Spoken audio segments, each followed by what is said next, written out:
Tesla, shares soaring on the back of Trump's presidential victory. GM and Ford also getting a boost. Tom Narayan of RBC writing, we find the positive moves from US auto names puzzling, especially considering how they reacted to tariff threats during the first Trump administration back in 18 and 19. Most puzzling to us is the positive reaction to Tesla shares. Tom's with us around the table. Tom, good morning. Good morning. What puzzled you about Tesla? What didn't make sense?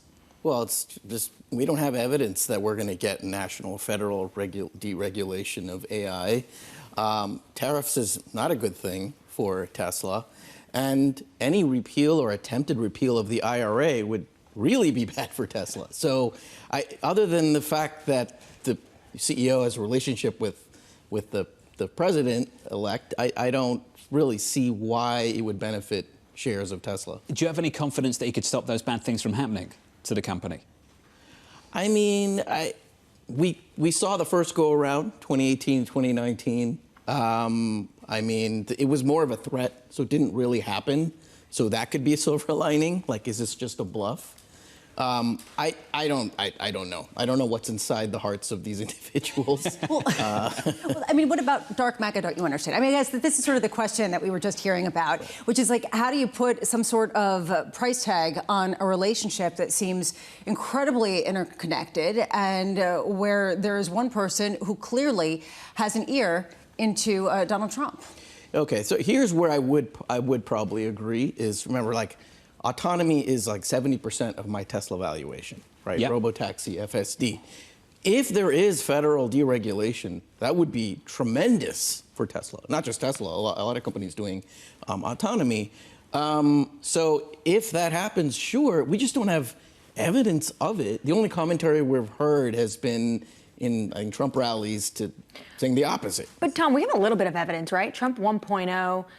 Tim Cook was dealing with some issues with Apple, called the president kind of, I think, you know, leaning on his ego a little bit, and then said, can I come in and talk to you about it? And then Trump had a much better relationship with Tim Cook. Couldn't Elon Musk maybe get carve-outs for tariffs, but then also get deregulation on the back end? Because of his relationship and given how Trump likes to run his White House, he's in a prime position. Well, the optics of how do you single out one automaker versus another, you know. Biden administration did it. They had GM over and didn't have Tesla when they had this whole EV announcement. Yeah, but that was more of optics, right? Because of the UAW situation. That wasn't an actual policy.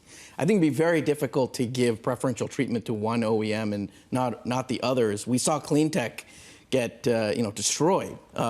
Shares of clean tech stocks got destroyed. The same beneficiaries as Tesla, energy storage, EV credits, et cetera, making batteries.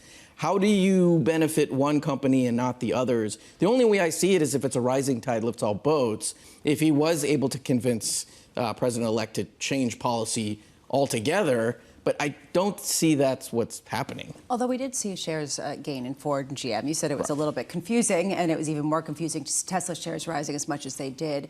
There is a larger question about de-emphasizing some of the shift in terms of composition of autos that they make, and that could potentially really benefit their business models, especially if the transition has been sort of forced upon them a little bit too quickly. Do you buy that? Do you think that enough could justify some of the rally? I don't think so. I think if you look at the investment, GM is actually the biggest battery maker in the U.S., right? More than Tesla. And Ford's talked openly about how, look, if they were to change their pivot the situation now away from BEVs, what if the next administration comes in and is more restrictive and it makes you sell EVs more? Like, they've already gone down this path. And again, all you have to do is look at what happened in 2018, 2019. Threats of tariffs were problematic, not just to the OEMs, but the supplier base. They're very broad based on their exposures. And also, like, I understand the competitive argument, right? Like, fine, maybe there's less Mercedes or BMWs, but the person buying a Chevy Silverado pickup truck, it's not like, and he's going to be like, well, I was going to get an E-Class, but now I'm going to get a Silverado.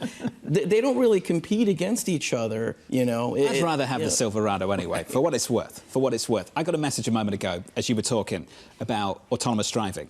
And this individual, Bloomberg subscriber, said, regulation isn't the problem with full self-driving, it's getting it to work. What is the biggest problem, regulation or getting it to work? And do you need looser regulation to achieve the other? Well, there's a difference between full self-driving and then robotaxi. On FSD, regulation is important, I would argue, to incent people to purchase the product, right? Everyone thinks they're a good driver. It's hard to sell safety. But if it's mandated, like airbags and seatbelts, right, saves lives, that I think would be important to push it over, absolutely. But that's like a state-by-state issue. I mean, a federal law to mandate a level 2 plus, I don't know if I see that happening with a new administration.